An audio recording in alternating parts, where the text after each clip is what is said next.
A pleasant afternoon to all. It is my great pleasure to welcome you to the opening of the OMICSena lecture series. Some of you might have attended first OMICSena last March. That was an information field premiere of the OMICSena platform where DOST-FNI featured the frequently asked questions on nutrigenomics. For the second time, DOST-FNI brings you OMICSena with a bolder move to bring together omics experts from way beyond the Philippine borders. The Philippines continues to build strong innovative foundations, and learning and reflecting from the global scene is a very way to go. As such, we are thrilled to bring you the 9-day OMICSena lecture series. For 9 afternoons, we are expecting to learn the best of omics technologies and how these emerging platforms can enhance nutrition and food research that will eventually be translated for societal benefits of our country.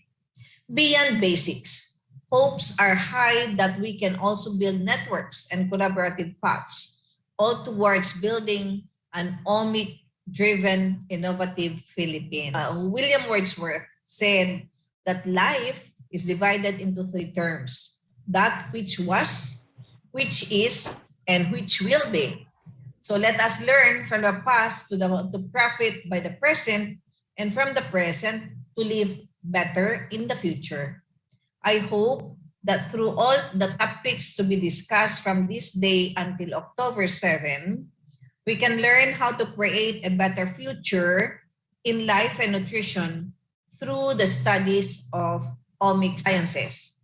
To all the participants, again, my warmest welcome, and lend us your active participation because we have inspiring lecture series ahead. So thank you so much and stay tuned. Maraming salamat po at magandang araw muli. Magandang agham po sa ating lahat.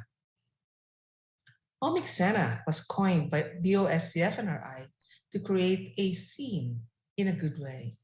It seems that it will continue to serve as a platform for the DOST-FNRI to keep us in the loop on its undertaking in genomics. With Dr. Brian Gonzalez on board, the second OMICSena for 2021 collaborates with the DOST's Balik Scientist program to drumbeat the advent of another set of omic science at the Institute, the metabolomics. This expansion in the R&D platform will guide DOST-FNRI in setting up more actionable strategies in the molecular food and nutrition arena. I am optimistic that the series will provide new learnings to bring stronger and bolder omics-based research and development initiatives, not only in DOST-FNRI, but in the entire country, as I understand that this OMICSena is well represented by genomics enthusiasts mula Luzon, Visayas, at Mindanao.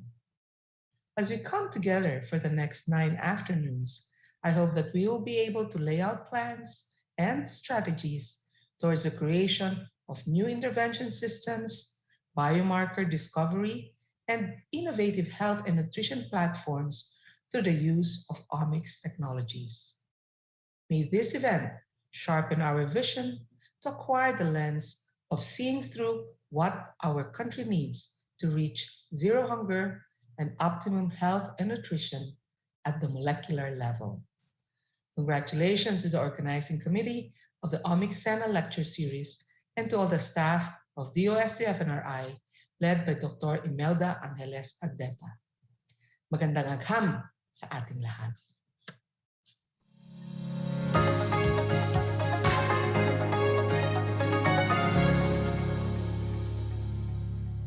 A pleasant day to all. The Nutritional Genomics Program of the DOST-Food and Nutrition Research Institute is part of the DOST's Big 21 in 2021. This achievement highlights the growing field of nutritional genomics and the DOST-FNRI's New Gen Laboratory, now an ISO 17025 Certified Molecular Laboratory. Beyond this recognition, I am more thrilled to see what our R&D program and scientific and technological services in nutritional genomics can offer to ensure optimum nutrition for everyone. Earlier this year, the first OMICSena answered frequently asked questions on nutrigenomics. The first installment of this web-based learning platform of DOST-FNRI's genomics programs made us realize that nutritional genomics can scale up nutrition and health sciences. Studying our genes through the omics platforms can bring about enhanced nutrition recommendations and perhaps nutrition and health policies in the long run. Its eventual integration in clinical practice can boost our efforts to overcome malnutrition and help us achieve our goals of good health and well-being. As DOST continues to expand the country's omics footprint, this second offering of OMICSena with Dr. Brian Gonzalez, our balik scientist for metabolomics, is anticipated to bring new frontiers in omics-based innovations. This will fine-tune our efforts to use various molecular platforms to pacify and eventually end our long-standing battle against malnutrition and non-communicable diseases. Now, with the generous sharing of information and practices from our keynote speakers ahead of us, I invite you all to join me in getting a detailed glance at omics technologies and how they can play critical roles in nutrition and health. May this deep appreciation of omics technologies guide us in pushing for more innovations directed to our local needs. I am optimistic that this lecture series will also strengthen the competencies of our researchers in initiating omics-based research and development. One thing that the ongoing pandemic has taught us is to hold tight to what science and technology can do. Science and technology will always be an important key in solving various societal problems. Napaghahandaan man o hindi, katulad nitong pandemya, innovations and discoveries will help us thrive and become resilient. On behalf of the Department of Science and Technology, I would like to thank our speakers from different parts of the European Union and the United Kingdom for their time and expertise. I extend my appreciation especially to our DOST Balik scientist, Dr. Gerard Brian L. Gonzalez, for bringing this exciting series to light, together with the DOST Food and Nutrition Research Institute. Thank you all for being here. Let us have a learning-filled week ahead. Mabuhay!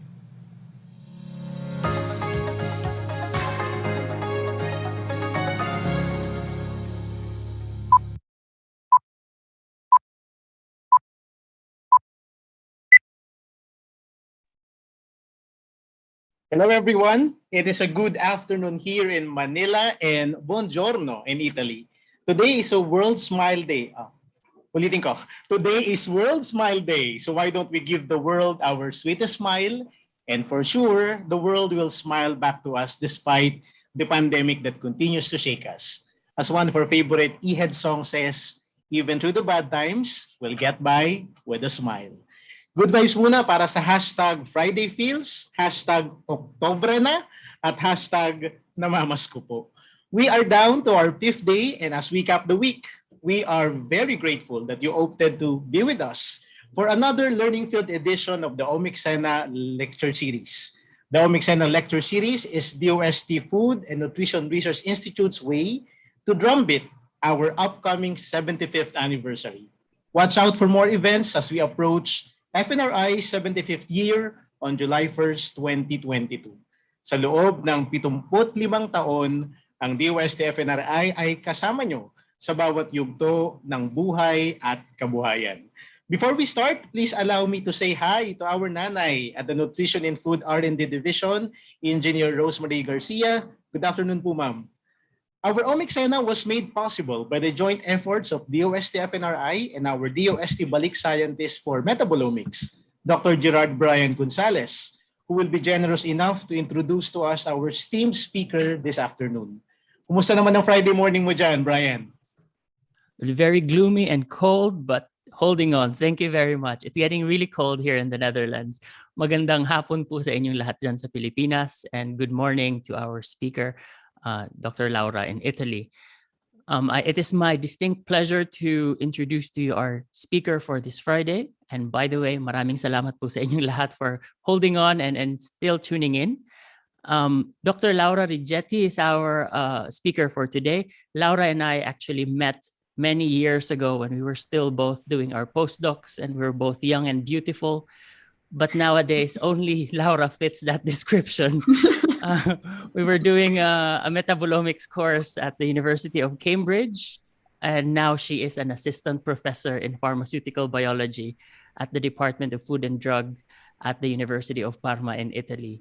She has a PhD in food chemistry, and her research interests are focused on the study of plant metabolic response to different environmental stressors.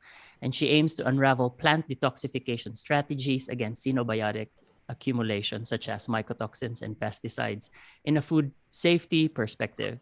She has trained in metabolomics since her master's at the Center for Metabolomics and Bioanalysis in Madrid, and now has built a very good research portfolio, in fact, in innovative and analytical techniques, especially ion mobility mass spectrometry, which I am a big fan of, and mass spectrometry imaging. So these are really high-end technologies that she is now moving forward with.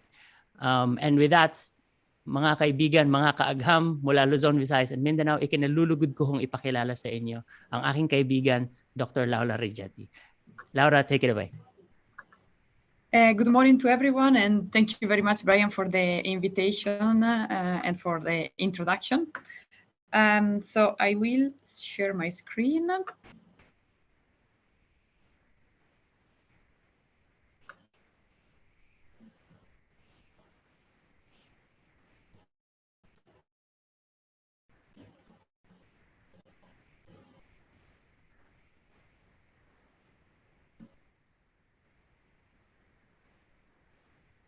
So can you see the presentation? Yes, Laura. Okay, and you can hear me, right? Okay. So good morning to everyone. Once again, I'm Laura Rigetti. I'm assistant professor at the University of Parma. And today I will show you what we are doing in the field of metabolomics at the University of Parma, with a special focus on food and plant metabolomics. So I'm going to talk about food, and I will tell you why, because we are in Parma. You can see, I'm trying to get the pointer, sorry. You can actually see your pointer, Laura. Okay, yeah. So we are here in Parma, in the middle of what is called the Food Valley. As you may know, in Parma, we produce the Parma ham. So Parma is very famous for food, but also handmade pasta. And then we produce Parmigiano Reggiano cheese. But Parma is also the headquarters of the European Food Safety Authority. So it's, quite natural for us to study about food. There are also a lot of food companies in the area, such as Barilla, that is one of the most famous pasta company in the world. So we have also a lot of collaboration with the food industries to research in the field of food. As I said, the University of Parma is considered a medium-sized university. We have 27,000 students per year. We graduated almost 5,000 students per year. And our research interests are mainly related to food and agriculture, but we have also other courses such as medicine, law, and economics. So today I will show you what we do in terms of metabolomics, and I will focus on Foodomics because we are talking about food. And Foodomics has been defined by Alejandro Cifuentes as the discipline that aim to study the food in a global perspective, considering all the aspects related to food.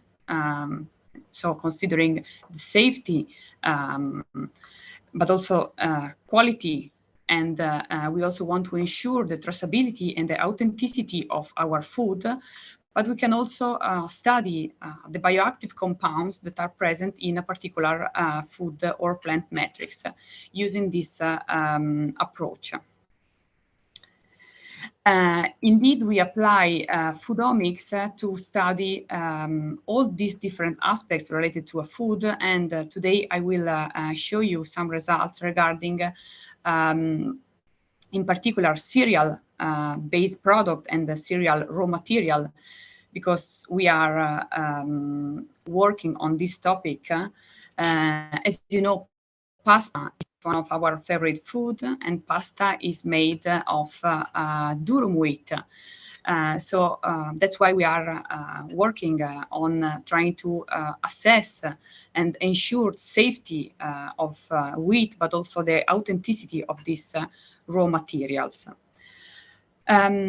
So we are in the next days, you have been talking about metabolomics and metabolome, but we can also define the foodome as the collection of all the metabolites that are present in a given food, as you would do for another organism, talking about metabolome. In this case, we are really talking about the foodome. And you already know what is the metabolomics and the definition given by Oliver Fien, and you, I'm sure that you already know that you can perform both targeted analysis or untargeted metabolomics, depending on the aim of your study, and also depending on the number of metabolites that you are going to analyze in your project. So if you are really focused on a limited set of metabolites, you would perform a targeted metabolomics, while if you are going to study a global pathway or a global network involved in the response of a particular disease, for example, you would go for a metabolomics profiling, while if you are just interested in classifying samples according to their fingerprint, you would use metabolomic fingerprint. And in this last case, most of the time, especially if we are talking about Foodomics, we are not going to identify the markers, because we are just interested in seeing the differences in the fingerprint and being able to classify samples. So this is a kind of definition of metabolomics and classification of different type of metabolomics, but I really like much more this definition given by Ceballos in this reviews published in Trends in Food Science and Technology, because in this case we can differentiate metabolomics depending on the objective of the study. So if you want to be discriminative, so if you just want to find difference between the population, you can perform metabolomics, but you can also you may also aim to find just differences between the samples to predict a class membership. So in this case, you, as I mentioned before, you are doing a kind of fingerprint, and you are not interested in the specific metabolites that are involved in the separation of the different classes of compounds. But the let's say the approach that I like the most is the informative metabolomics. So you really want to go deep in the identification of the metabolites. You want to give a name to all the features, because you want to find the reason behind this classification, and you want to find, you want to give a biological explanation to the classification model that you are seeing. So this is just another way of classifying metabolomics, but I think it's really much informative. So we can apply the different approaches depending on the biological question we want to address. So for example, if we want to study the authenticity or the traceability of food samples, we can go for a predictive model.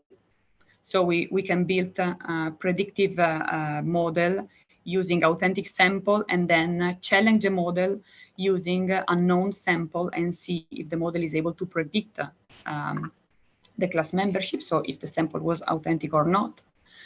But we can use also this approach if we want to study some food safety issue. For example, if we want to see if some food commodities are contaminated by fungal species, for example, we can predict, we can build predictive model.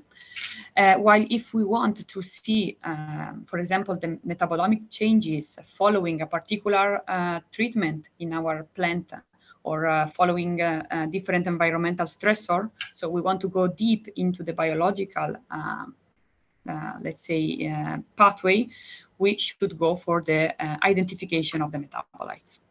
So now I will show you some of the application of metabolomics that we do in the University of Parma. So these are the instruments that are available in our metabolomics lab. So we do GCMS analysis to analyze the volatile organic compound that is quite important for food analysis. So if we want to characterize the aroma profile of different food samples. And then we perform targeted quantification. So we run routinely in our lab targeted quantification of mycotoxins that are toxic fungal metabolites that may accumulate in food samples, especially in cereal commodities. But we quantify also polyphenols and alkylresorcinols that are phenolic lipids, and also monacolins that are metabolites found in different food supplements. While we use untargeted analysis, and this is our QTOF instrument, and of course, to perform metabolomics and lipidomic study, but we are also moving most of our targeted analysis that are usually performed using the triple quad to the QTOF system, because in this way we can do what is called the untargeted screening. So we can quantify our analytes in the case of mycotoxin, for example, because now the dynamic range of this kind of QTOF, it's much better compared to the, let's say, first generation instrument. So we can have both the information on the quantitation, but at the same time, we can acquire much more let's say, peaks, and we can do what is called the retrospective analysis, and then we can go back to our raw data and check if new, for example, toxic metabolites were present in that sample, and in general, we can acquire much more information apart from the targeted ones. So, and I think that most of the, let's say, food safety laboratories nowadays are doing this kind of shift from the target quantification to the untargeted screening. Okay, so starting with some examples, we do research in the field of cereals, as I mentioned before. So we applied untargeted metabolomics to study and to identify markers of authenticity. So for example, in this study, we were comparing common and durum wheat because, as I mentioned before, pasta must be made by durum wheat by law. This is defined by law. And maybe you can be able, if you are an agronomist or you know, a plant biologist, you can distinguish between common and durum wheat if you look at the plant. But then when they are milled in flour, it will be much difficult to distinguish between them. So we need to find some chemical marker that enable us to study the traceability of this raw material. But this is quite challenging because because of the variability of this kind of plant. So we started comparing common and durum wheat, and they have genetic differences between them. So the genetic background is different. So we applied untargeted lipidomics. We selected marker using both multivariate and univariate analysis, and then we obtained some nice markers.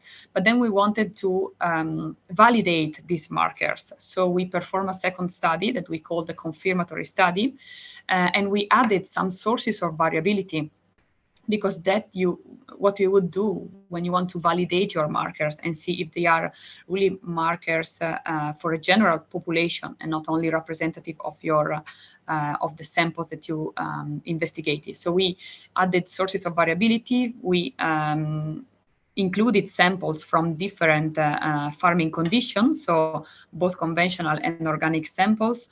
And then we added samples from 2 harvesting years to include also the environmental variability, because we know that secondary metabolism in plant is strongly influenced by the environmental conditions. And then we added also 2 growing locations, so 2 different fields. And then we, at this point, we selected against the markers, and only after the confirmatory study, we were able to say, okay, these are chemical marker that we can use to find any potential fraud in the flour. So you see, in this case, we found 2 different markers. One is alkylresorcinol 17 with 17 carbon atoms, and this one is galactolipid. You can see that the receiving operator characteristic curve is really nice, both for the preliminary and the confirmatory set. So we were able to validate this marker. So this is just an example to show you the importance of the validation of the marker when you are looking for a marker. And this is a very nice perspective that I found while preparing this presentation, and I recommend you to read it because it's talking about the importance of like translating the finding of the omics into the into the applied research, let's say. So if we really want that the marker that we found using metabolomics are useful, and then we can apply in the routine screening, we really need to validate them and to add it as much as possible sources of variability to be really sure that these are marker for a general population. We also apply the untargeted metabolomics to find a marker of wheat safety, as I mentioned before. So what we compare normally is healthy sample, in this case were corn samples with samples contaminated with Fusarium species, and we applied the same approach. In collaboration with the nutrition unit, and in particular the Professor Daniele Del Rio and Pedro Mena, we also applied untargeted metabolomic to study the effect of different doses of coffee, let's say, so different coffee cups. So in this case, we were interested in finding the biomarker of intake of coffee consumption, but also to see whether this different consumption will also affect the endogenous metabolism.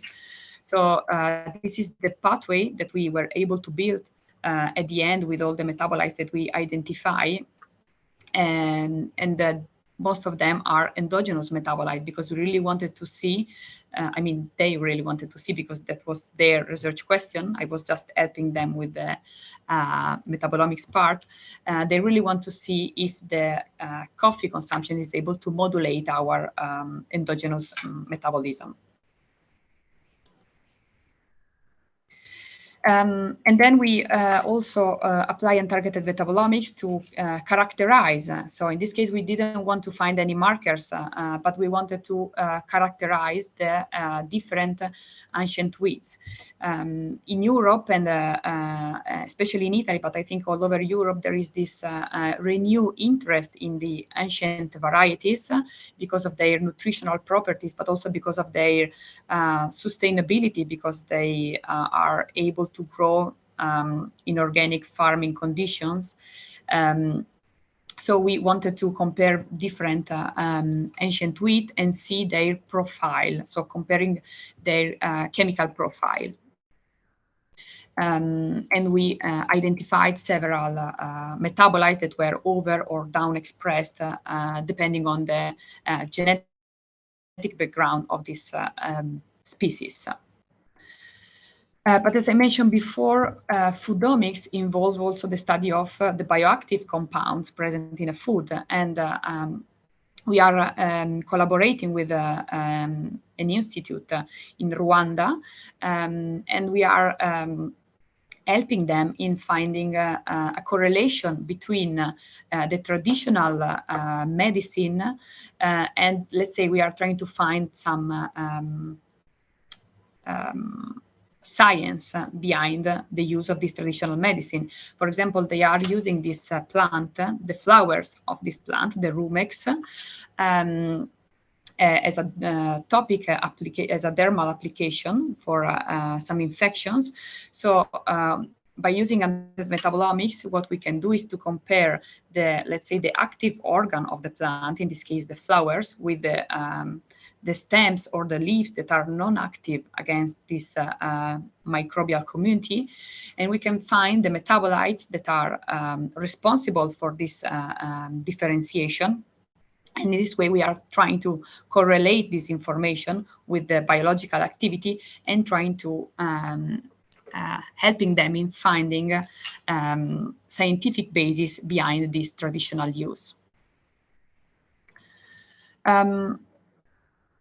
Regarding the food safety and regarding the study of the mycotoxin that are, as I mentioned before, toxic metabolites that you can find in food commodities, we are studying mainly, this is not actually untargeted metabolomics, but it's a kind of profiling, because we are, for example, following the biotransformation route of the aflatoxin B1, that is the most toxic mycotoxin that has been classified as carcinogenic by the International Agency for Research on Cancer. And what we can do is to follow the biotransformation route in the plant by using also different software tools that are able to predict the metabolism in plant. And we are doing this kind of experiment also using an in vitro model. For example, here you can see this is an in vitro wheat plant. So these plantlets are growing in the lab, so we can spike them. For example, in this case, we can put mycotoxin in the medium and then let the plant grow in the presence of the mycotoxin, and then we can study the biotransformation that the plant is occurring in the plant. We can check both phase 1 and phase 2 metabolites and identifying all the biotransformation products. And as I mentioned before, we are using most of the time we are using this untargeted screening method using our high resolution mass spectrometry. And we do that also because we are building every day, we are populating our databases. And for example, for the mycotoxin, we built these databases that includes not only the information about the molecular ion, the fragmentation pattern of the analyte, the retention time, but then we add this new molecular descriptor that is the collisional cross-section. That is a parameter that is measured using ion mobility mass spectrometry.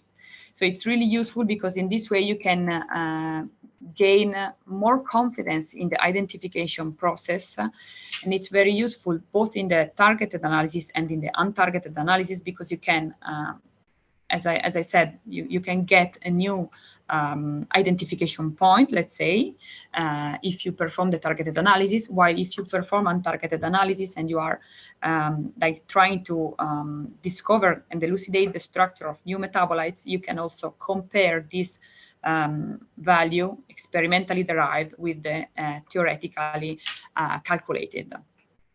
So by using this technique, you can really build libraries with different chemical descriptor, and this is really helping in the identification process that I will show you later, that is like the most challenging part of the metabolomics workflow.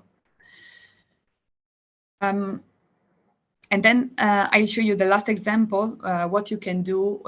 Okay, you can perform metabolomics analysis. For example, when we use this in vitro model, we spike the mycotoxin in the medium, we can follow the biotransformation pathway of the mycotoxin, but we can also perform untargeted metabolomics to see the changes in the plant metabolome. So how the plant is reacting and is trying to defend the plant against the xenobiotic presence.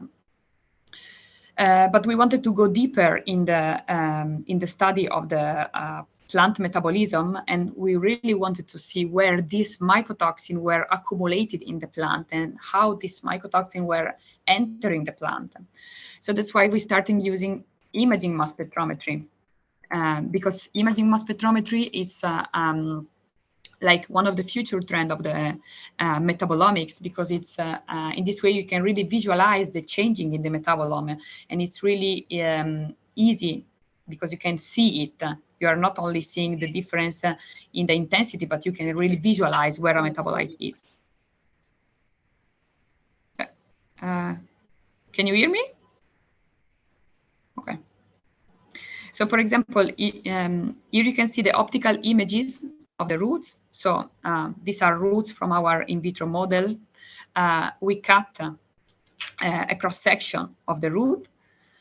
And then what we can do with the imaging mass spectrometry is basically you can see all the metabolites that are present in the roots. Of course, they need to ionize, but all the molecules that are ionizing, you can detect them and you can see where they are localized.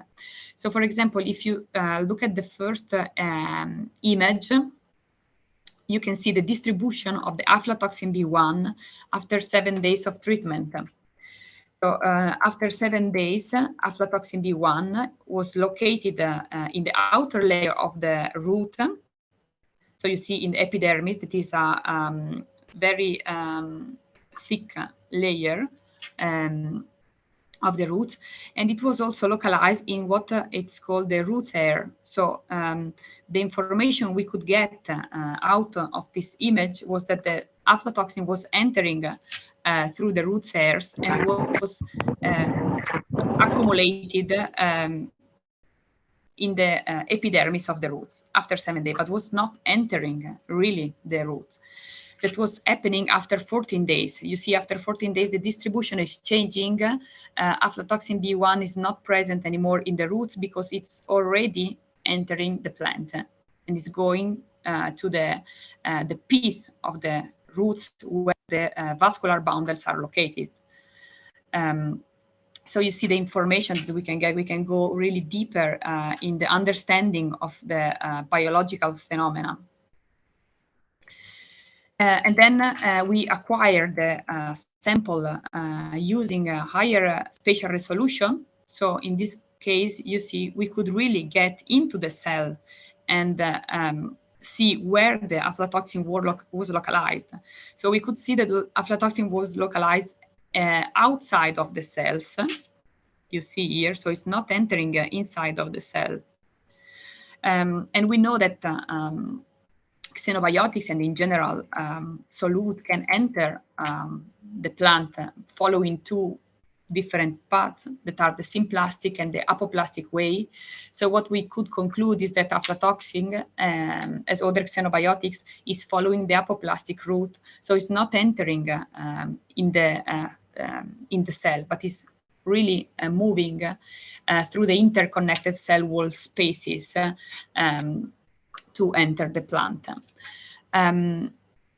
So this is an example of the information that you can get going really deeper in the understanding of this kind of phenomena using imaging mass spectrometry. And this is the last example I wanted to show you. So we perform an untargeted metabolomic study where we compare wheat samples that were characterized by a different infection level, and the infection level was based on the presence of the Fusarium strain, so the fungal strains. So we obtain a very nice sample clustering already in the principal component analysis, and we identified several markers. And among them, alkylresorcinols were found to be really to correlate with the presence of the fungal infection. And alkylresorcinols are phenolic lipids that are known to have an antifungal activity. But we really wanted to see how this antifungal activity was working. So we perform again mass spectrometry imaging. So we cut in this case cross-sectional section from the middle of the kernel, and we were able to identify and to locate alkylresorcinols. So you can see that they are located in the outer layer of the kernel, of the seed, in particular in the pericarp. So their localization is really consistent with their biological activity. So they really can be a kind of physical barrier against the entrance of the fungal and the spread of the infection. So these were really just two examples to show you how you can, how the spatial distribution of a particular metabolite is really helpful in assigning the biological function to a particular metabolite. And it's really a trend in plant science. It's a really there are a lot of applications in the field of plant science because really visualizing where these metabolites are, it's really amazing. You can get a lot of information out of it. So you have seen during this 30 minutes that I really care about the identification of metabolites. So I'm not interested in just classifying samples, classifying group, but really I really like to identify some metabolites and understand why they are changing. But there are a lot of challenges in identifying metabolites. And one of the major challenges in metabolomics is measuring these metabolites and measuring the complete metabolome. Especially if we are talking about food matrices or plant matrices, because we really need to extract somehow all the metabolites that are present in a matrix. And the point is that we are dealing with a very different chemical structure, so characterized with two very different, let's say, chemical properties. And also the dynamic range of these molecules can vary a lot depending on the food that we are investigating and depending on the plant. So we really need to face a lot of challenges while trying to expand the metabolome coverage and to extract as much metabolites as possible. But how many metabolites we would like to identify? So that's one of the recent questions. So in some papers, some authors try to answer this question, and they estimated that in the plant kingdom there are between 100,000 and 1 million of metabolites. So you can imagine how is it possible to extract all these metabolites and also to detect them. So even if you are able to extract the whole metabolome, then you would need different chromatography techniques to separate them and also different detectors. different ion sources to ionize them. So it's really challenging. So we don't know the whole metabolome so far. While talking about food, they try to estimate the number of metabolites that may be present in food, only considering unprocessed food, so not considering also all the metabolites that are that may derive from, for example, Maillard reaction, all during the processing, and they are estimated to be around 500,000. So a lot of metabolites are out there, and we still need to identify them. While if we look at the number of compounds that are already included in the databases, they are ranging from a few thousand to almost 100 million. But the point is that most of the metabolites that are available in these databases are from human, so they are mostly primary metabolist for human, and man-made chemicals, all these compounds that are included in PubChem. There are also some databases for plant or for food, but they do not include a lot of metabolites. So this is another challenge. So we need to identify new metabolites that are out there. And now I will try to guide you in a case study, step by step. I will focus more in the analytical part, let's say, because I know that during this webinar you have already talked about the different step of the metabolomics workflow, but I will focus on the analytical part and the identification step. So this is a basic workflow for untargeted metabolomics. And as you may know, there is no standardized procedure, no standardized workflow. So I would say that every scientist is using its own workflow, but these are basic steps that I think all of us are using. So how can you really expand your metabolome coverage? How can you really be confident about your identification? So I will try to address some of these questions in this case study. So at first, I think that one of the most important things to define is to really define your objective.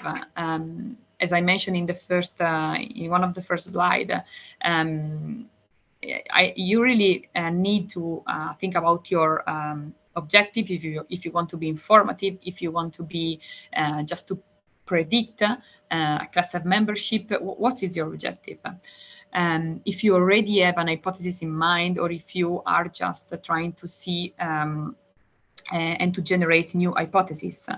So depending on your objective also, I would say that some part of this workflow will change. So I would say really start thinking about your objective, just not to run a metabolomic study because you have a nice sample, but you don't know what you want to get out of them. I would suggest not to go for the fishing, let's say. Also think about if you want to build some classification tools, or if you want to find a new biomarker, new marker for authenticity or food safety. So depending on your objective, then your experimental design will change. Because it's different if you want to study only one parameter, or if you want to find marker for a general population. So ideally, but this is the ideal situation, let's say, you would measure only one source of variability while you are controlling all the other sources of variability. So that's the ideal case. But it's not always possible to work like this. But if you have only one source of variability, then you would see a very big change in your metabolome. So it would be easy to see this change, and you don't need a lot of samples, what is called the sample size, to get a good statistical confidence. So that's the ideal situation. So if you really want to study only one parameter, go for it. While in this case, we wanted to study we wanted to find some general marker for the presence of fumonisine. Of course, we could use the mycotoxin that is fumonisine, but we wanted to find some early marker, so some marker to detect in advance the presence of the fungal strain. So that's the experimental design that we set up. So that was an open field study of naturally incurred corn samples. So we collected samples from 3 different hybrids, and then samples were harvested over 1 harvesting year, and samples were grown in 3 different regions of Italy. So overall, we collected 92 samples, and you see we collected almost 30 samples per region.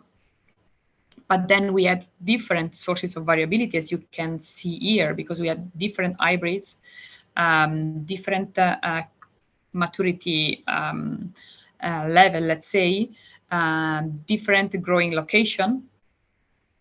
And then we were in an open field study, so all the environmental conditions were influencing our metabolome.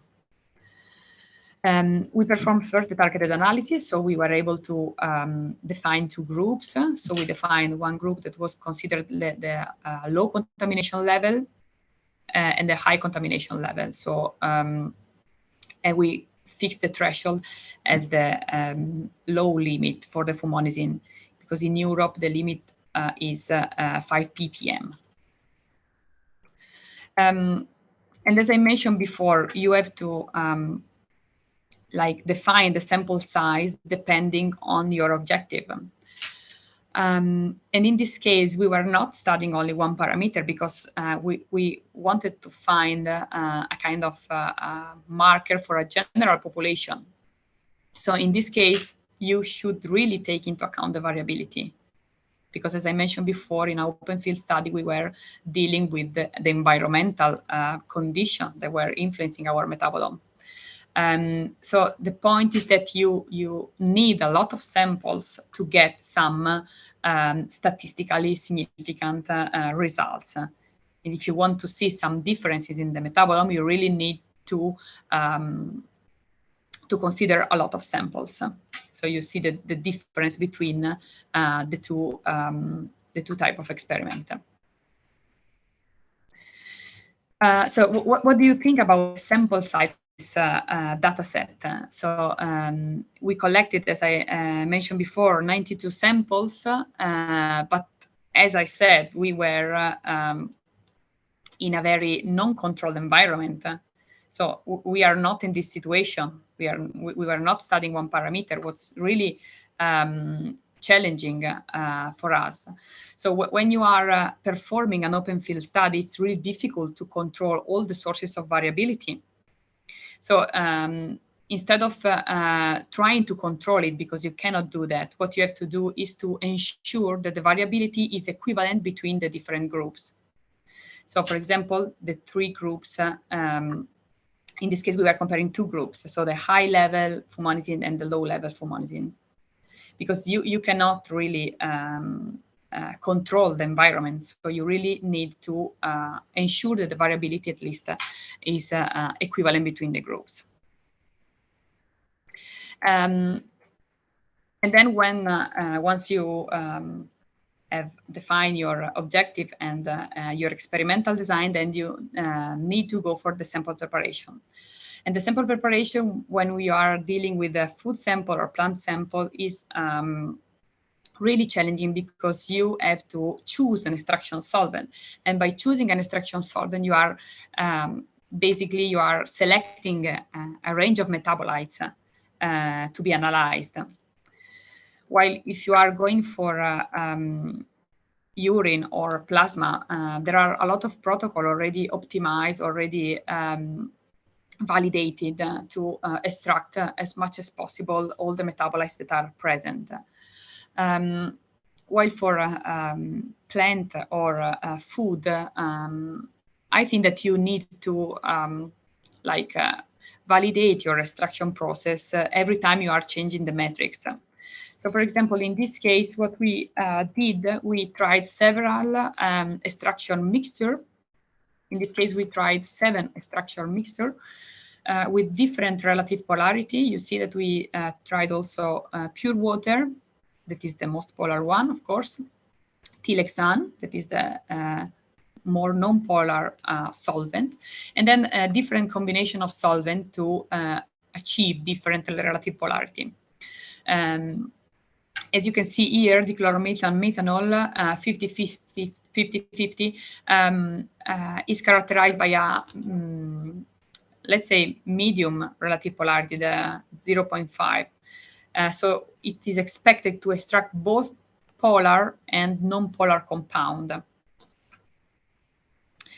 So we analyzed all these tests using LCMS, and I'll show you some base peak chromatogram of the most interesting one. So for example, you can see the extraction test in running positive mode, 65% ethanol. You see that extracted quite a lot of compound, but is missing this part. For example, most of them were lipids. So we were losing 3-acylglycerols that are located here in the chromatogram.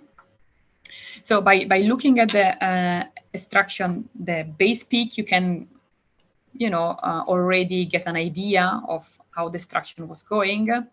And this is the same for the negative ionization mode. So you can have a look at the chromatogram, but then you need to extract all the features because you cannot just look at the chromatogram.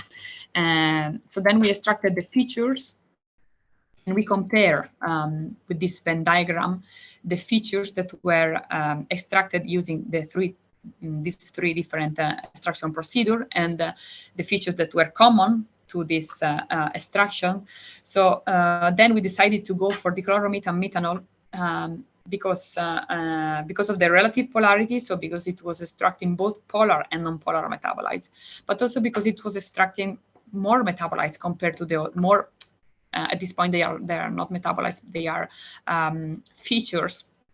But more features, it means also more statistical strength of your model, even if most of them may be artifacts, but then you will exclude them.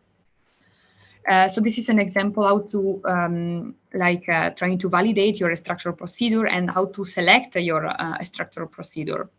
While if you don't want to investigate and do all this kind of extraction test, what you can do is to perform a one-step extraction method that is used in plant science for the rapid extraction of both polar, semi-polar, non-polar metabolites, and also protein and starch. So in this protocol, they developed this extraction method that is really nice, and from the same sample you can extract both polar metabolites, non-polar metabolites, and then run using different chromatographic techniques. So as I mentioned before, you can choose to extract only a group of metabolites and then run by using LCMS, or you can decide to extract the whole metabolome, but then you need to go for different chromatographic and detection techniques to be able to really detect all these metabolites. And once you have decided the extraction solvent, then you have to check if your sample preparation is robust. So if you can trust in your sample preparation. So what you can do is to prepare some technical replicates, so you can extract your sample several times and see if the coefficient of variation is low. So if you can trust in the difference that then you are detecting between two groups, because otherwise this difference may be due to the problem in the sample preparation. So in this paper, they really studied the validation of this sample preparation and how like a bad sample preparation can be really misleading in interpreting your metabolomics data. So for example, while comparing hexane and dichlorometamethanol, we observe a very nice reproducibility of the extraction of dichlorometamethanol, while that was not true for the hexane extraction. You see the coefficient of variation is higher than 30% in most of the samples. So you really need also to check the reproducibility of your extraction step once you decide for it. And then while talking about plant, at least in this very nice paper, they describe the formation of artifact of methanol, methylated artifact in plants while using methanol as a solvent for the extraction. So the artifacts were due to the sample storage after the extraction. So they really recommend to store the sample at -80 immediately after the extraction. But you should also take in consideration the storage time and the storage condition, because this may influence also your metabolome after the extraction. And then at this point, you have extracted your samples. You are sure about your extraction procedure that is stable and robust. So you need to run the batch of samples. So you need to include the quality control. You already heard about that, I'm pretty sure. So it's a pool of all the samples that are present in your study. So you have to run the quality control at the beginning of the batch and every 5-10 samples. It depends on the runtime of your chromatographic method.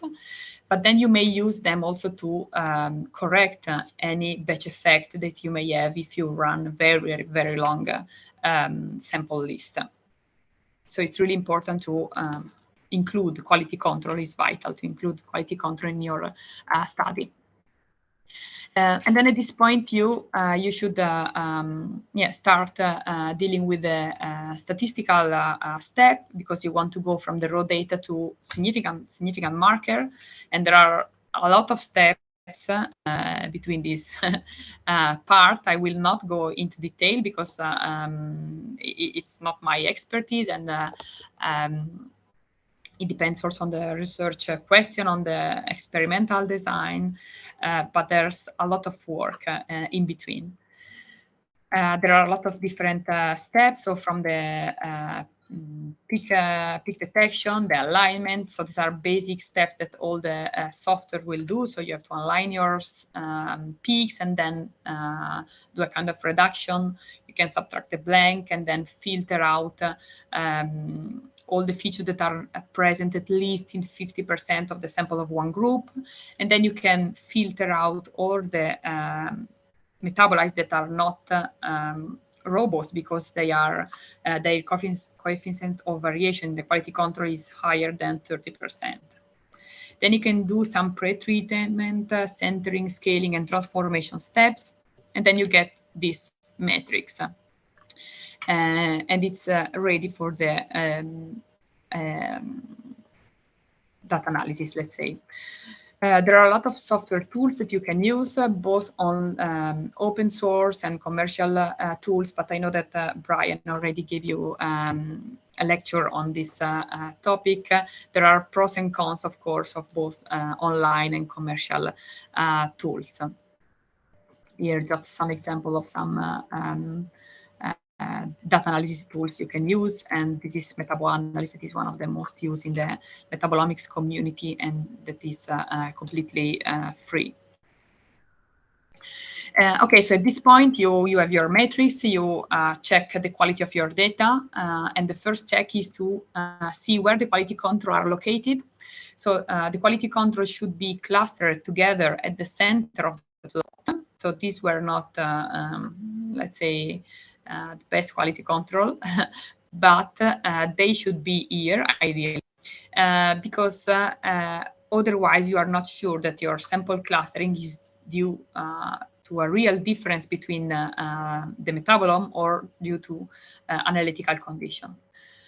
So it's really important to consider the quality control, because you really need to run them at the beginning of the sample list, as I mentioned before, to equilibrate the system and to provide technical precision. And as I said before, you can use them to correct the signal also. There are a lot of very nice paper already published really dealing on this topic. So then you are sure that your sample clustering is really due to your samples. So you can go for the principal component analysis, excluding the quality control, and see what's the trend, if there are any outliers. And once the cluster is clear in the PCA, then you can go for the supervised model. So for the PLSDA or the OPLSDA, to find potential biomarkers and to really classify samples according to the class that you are considering.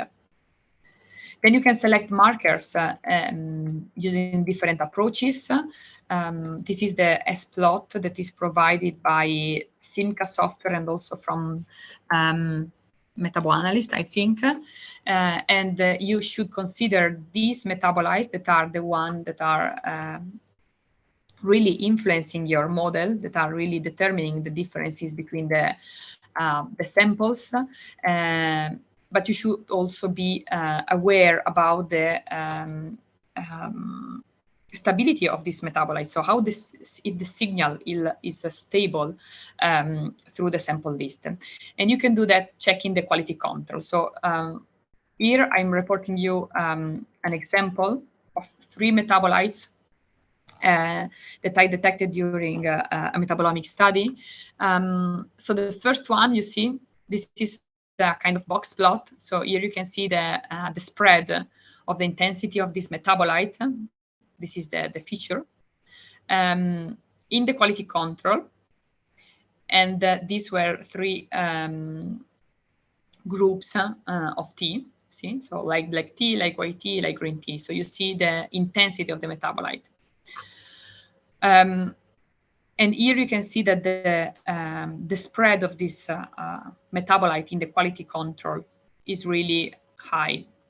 While so in this case, you would eliminate this metabolite. You would not consider this as a marker, because the variation in the quality control is very high. So you cannot trust if you see a variation in the intensity between your groups. So that's why you need to filter out all the metabolites that are that present a coefficient of variation higher than 30%. So I try to find this kind of marker to show you what's the meaning of filtering out all the features that present a coefficient of variation below higher than 30%, sorry, because they are really changing a lot in the quality control. Why they should not? Because it's the same sample that we are injecting at different time.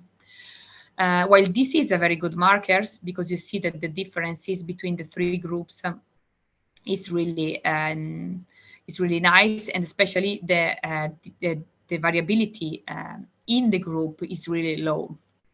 While the third example, actually, this third example was not significant. The p-value was not significant, and this is because of the variability of the signal in the light green group. Because you see, this metabolite is changing too much in this group, so you cannot get any significant p-value because of this variation.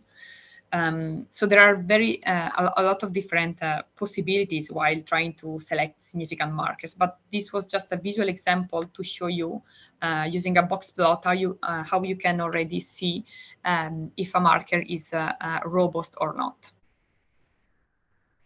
Then you would go for the identification. There are a lot of different databases. You already know it. For the plant, I would suggest you plant metabolomic plant-seq that is very very nice, and there are a lot of metabolites there. The Food Explorer and the FoodDB also. And you would go for the identification of the metabolites. For example, if you look at in methylene, you enter your heats, your mass, and then you get a lot of different possibilities. So this is just to point out that the real answer is in the MSMS spectra. So you don't have to trust all this possibility, but you have to confirm it using the MSMS spectra. I will skip this part. So for example, in this case, we were comparing all the possibility against lipid maps, and then we were able to identify the metabolite using the comparison with the MSMS spectra. And this is just to mention that if you don't have the MSMS spectra in any databases, you can try to get the in silico fragmentation using different tools online, for example, MedFrag, or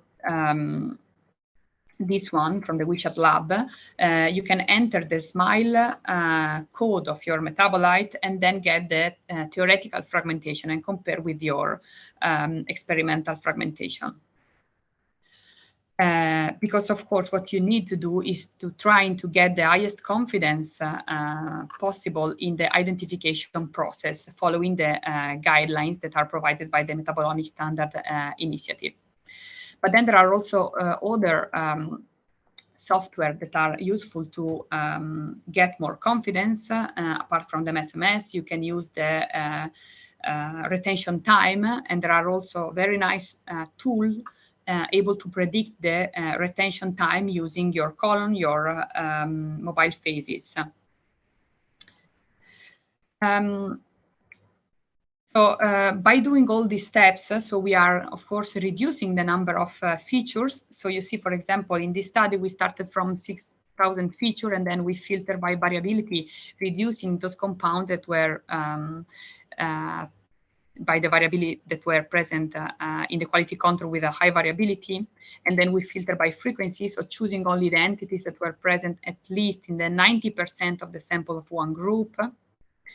And then we selected significant markers, and then we identify them using level 2 of the Metabolomic Standard Initiative. So you see that in this way, we are really reducing the number of features. And actually, if you look at the percentage, we are considering only 1% of our of the metabolites that we identify. So that's to really show you the importance of all this filtering step, but also the importance of the identification step, and to do that in a really, let's say, precise way, to be really sure about what you are identifying, because then you would use this information to interpret the data. I'm a bit late, so I will skip this part on ion mobility. It is useful to get more confidence in identification step, but then at the end, when you have your list of metabolites, for example, your list of detected metabolites, what you can do is to perform the pathway analysis. And here there are a lot of open software tools that you can use to perform this kind of pathway analysis. Or the metabolite network analysis that you can do with the MetaboAnalyst. While working with plant, it's very nice, this tool, MetaMap, or the enrichment analysis that you can perform using plant-seq, where you can see like the over or down regulation of different classes of metabolism. The last thing, and then I will end this presentation, is the importance of the submission of the metabolomics data to the public repository. So it's really crucial also to really help the community in also trying to standardize the procedure, standardize the protocol. It's really important to share the information in your while publishing your data. Yeah, and this is to conclude, so the importance of metabolomics, but the importance of trying to translate the knowledge from the omics field to the to really a useful information for the companies or for you know, everyone. So what I said at the beginning, so really try to validate your marker and make possible the use of the markers that you are studying and discovering using metabolomics in our everyday life. And this last slide, just to tell you that metabolomics is really a multidisciplinary discipline. So you cannot do everything by your own. You are, if you are an analytical chemist, or if you are a bioinformatics, or if you are a plant biologist, so you really need to work together with other scientists. For example, my focus was on an analytical side because I'm much more analytical scientist, but I collaborate with a lot of biologists and bioinformaticians. So that's what you really have to do if you want to be successful in metabolomics. And with that, I thank you all for your attention, and I'm happy to answer your question if I'm able to. Thank you very much for a very informative discussion, Laura. As we engage in the expanded omics platforms here in the Philippines, we're actually seeing a lot of promises of food omics that are relevant in our setting, particularly now that we are in full throttle in our food safety program here in the Philippines, food safety research and development. So Brian and I will now check on the questions from participants. Okay. Yeah, could you please stop sharing your screen, Laura? Yes, sorry. Because we see our faces. We see our faces. I'm sorry. And it's not as appealing as your lecture. So right. I agree. Thank you. That was a very comprehensive lecture. Thank you. I'm very happy to hear that. And also, thank you for reminding our audience of what we've been saying the past 5 days about you have to collaborate. Things like you need to validate your markers. You know, so I'm thank you very much. That's really comprehensive. And by the way, I don't know about you all, but this is really high level science. The imaging mass spec stuff that you are presenting, that's really good. I don't know if we have people from, I believe, University of San Agustin. They just recently have an imaging mass spec installed. I'm not sure about it. I just saw it on LinkedIn. But if anyone is from San Agustin University here, can you give a shout out? Going once, twice, nobody. But I think we are getting there. We are getting there. So that's, it's really very good. It's really amazing when you really visualize the changing. It's really, I don't know. I was really fascinated by this technique. Yeah, and the Philippines, of course, is an agricultural country. So I can imagine we even have more research, I think, dealing with plants and agriculture, much more than nutrition research, I think, especially on using these tools. But also we're very active on like marine bioactives. And I'm sure that the techniques that you presented can be very useful in elucidating new compounds. Do we have questions, Jacobs? From by the way, yeah. But before that, by the way, people have been asking about the presentation. Actually, the recordings will be available on YouTube, so you can definitely check it out later on. So yes, Jacobs. All right. Our first question is from Dr. Marites Cation of the University of Santo Tomas. She's asking if what is the potential application of metabolomics or metabolics, perhaps it's metabolomics, in aquaculture, particularly in the control of the disease in fish? In the disease of fish, I mean, you can compare, of course, but again, depending on your question, you need to really set up an experimental design that is helping to get your, to answer your question. So, for example, you can compare. I'm thinking about it. Fish, healthy fish with diseased fish, and see, for example, how the medium where they are living is changing. But it's just I'm brainstorming because I don't know anything about this. Yeah, topic. but it's very good to remind everybody that although the presentation is about plants, it can be any biological system. The workflow is more or less the same, again, depending on your specific question. And as Laura said, we all have different methods of getting there, right? So as I mentioned yesterday as well, and sorry if I'm butting in, but the research question and the experimental design is really key. If you have garbage in, you get garbage out.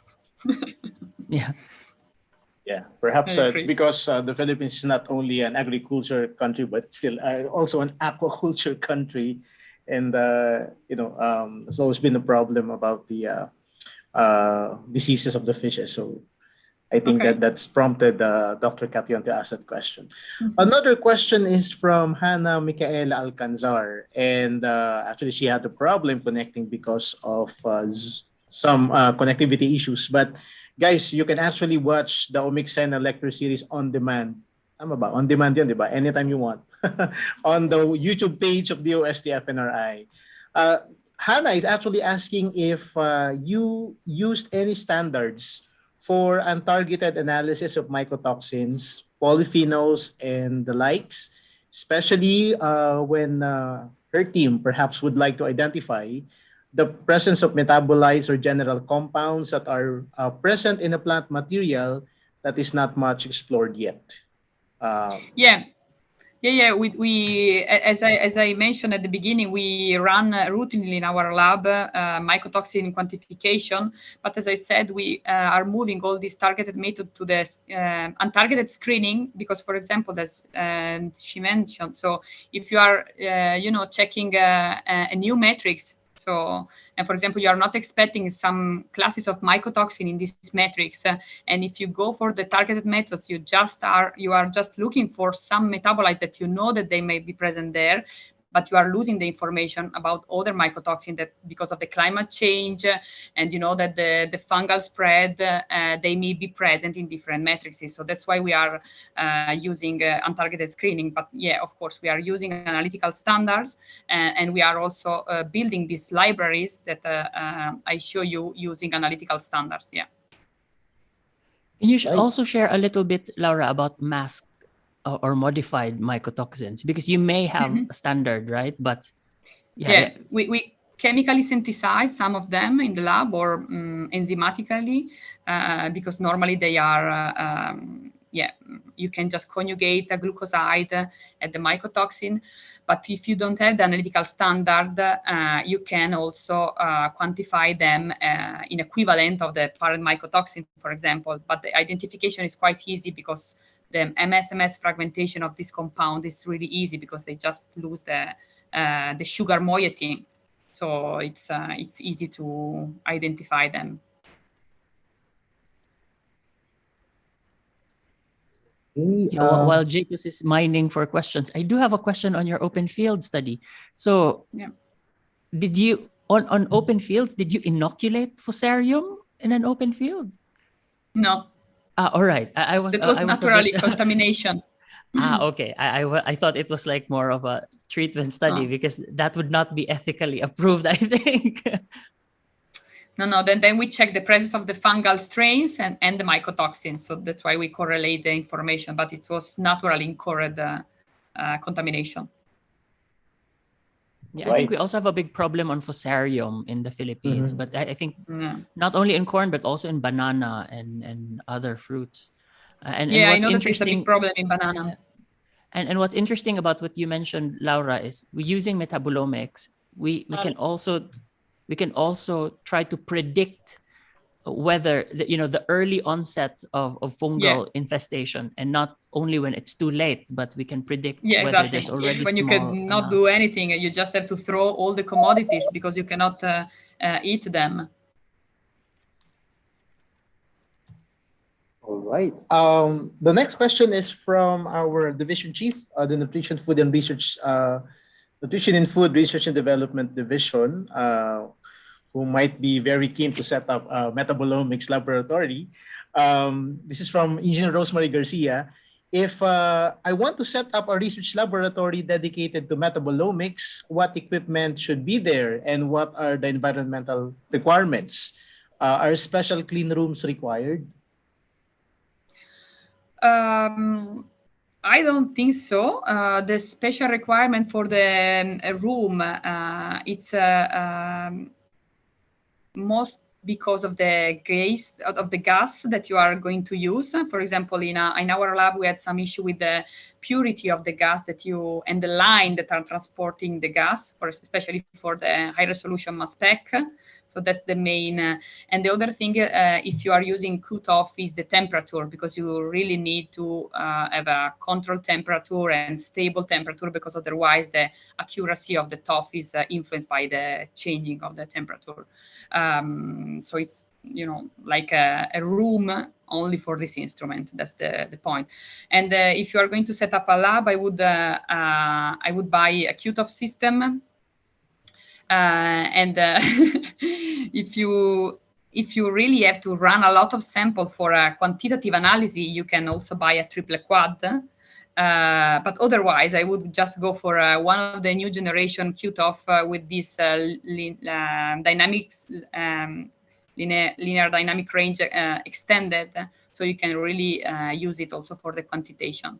Brian, you are losing. You do not agree?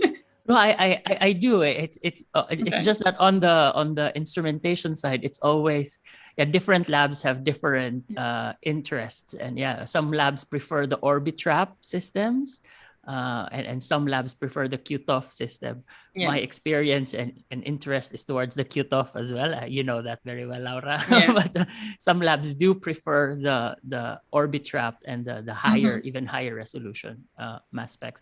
Good to know that we have both systems in different places in the Philippines now. So that's they are somehow complementary. If you have both systems, you can get different information. So of course, if you it depends on the budget as well.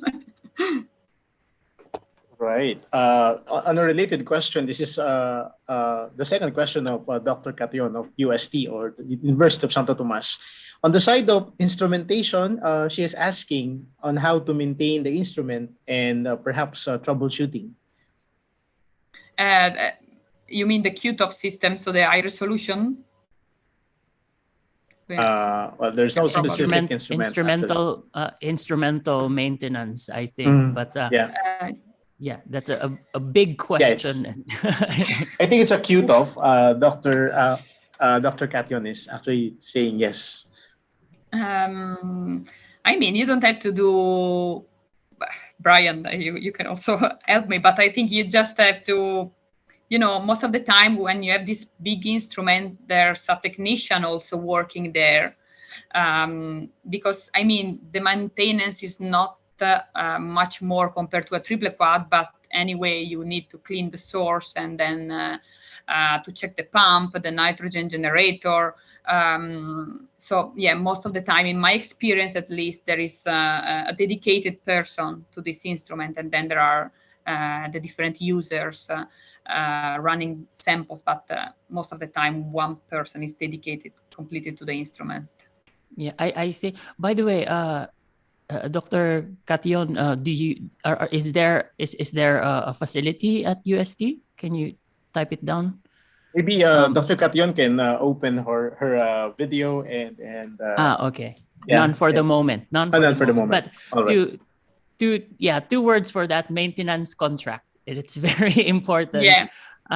But normally when you buy a machine, then you would need to have a good agreement with the supplier of the machine to have somebody check it every year or every 2 years. Yeah, I agree with you. Hello, good afternoon, everybody I'm actually not in the Philippines. I'm in Qatar right now.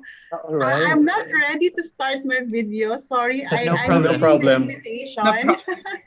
Yeah, I'm very interested in your work. Actually, all of you. I've been doing proteomics actually in Academia Sinica in Taiwan. Been there for 2 years, so I've had a lot of exposure to the work. I also was able to work actually in the FAR for aquaculture experiment together with my friend, Mr. Dave Briones, who is one member of the USAF and RI, just to mention my friend over there. But actually, one concern, no, because Engineer Rose asked about how to put up the laboratory, and I know how much effort and funding and support and maintenance and people also is um, allotted for putting up a laboratory. So I think the best perhaps in the Philippines and also in UST would be to collaborate with laboratories like you, because we really do not have yet the facility to support such a study. But there are a lot of work that we can do in the Philippines. And with your presentation, I'm really thinking of a lot of new research opportunities. So thank you very much to all of you. Thank you for calling my attention. Thank you so much. Yeah. Congratulations too. Well, just to give a shout out as well, I think by next week, the Philippine Genome Center will inaugurate the proteomics and metabolomics core facility, where you can send in your samples in there. You can check it up online to see how you can do that. But there are also other labs like the Institute of Chemistry at the UP Diliman, and also I think Karen Lacerna is here now. Dr. Lacerna is Karen, raising you her can hand. unmute. Actually. Yeah, you can unmute. Can we unmute Dr. Lacerna? Dr. Karen. Yeah, so if you have interest in metabolomics, you can also contact De La Salle University. Yeah. Hello. Karen, are you there? Yeah. Hello. Hi, Dr. Karen. Yes, we can hear you. Yeah. Yes. Yes. So in case there is any interest with regards to LCMS and GCMS and NMR facilities, yes, we have it here in De La Salle University, Laguna. Yes. So yun po. In Laguna. Oh, okay. Yes, we're based in Laguna. All right, and in case you need some technical help questions or with then I myself I'm willing to collaborate, and maybe Laura as well. Yeah. Right. Okay, we still have some interesting questions here. The first one is from Ms. Divine Ramiliano from the Zamboanga State College of Marine Sciences and Technology. Shout out to our participants from Mindanao. There are some fruits, even when rotten and infested with fruit flies and other insects, would not contain any maggots. Can metabolomics provide an answer to this phenomenon? Could you repeat the issue? Yeah, she's actually interested in knowing if metabolomics could provide an answer to a certain phenomenon where there are some fruits when they are infested or rotten, they would not contain any maggots because naturally as it degrades, there will be some maggots that would come out. But this is quite interesting because it's also a very specific question. It doesn't contain any maggot, yeah. No, it's a very specific question. Yeah.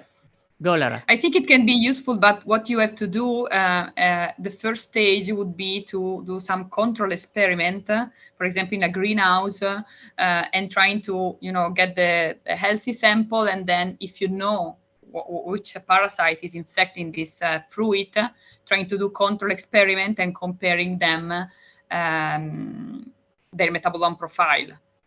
But you always need, a kind of control sample, so the healthy one.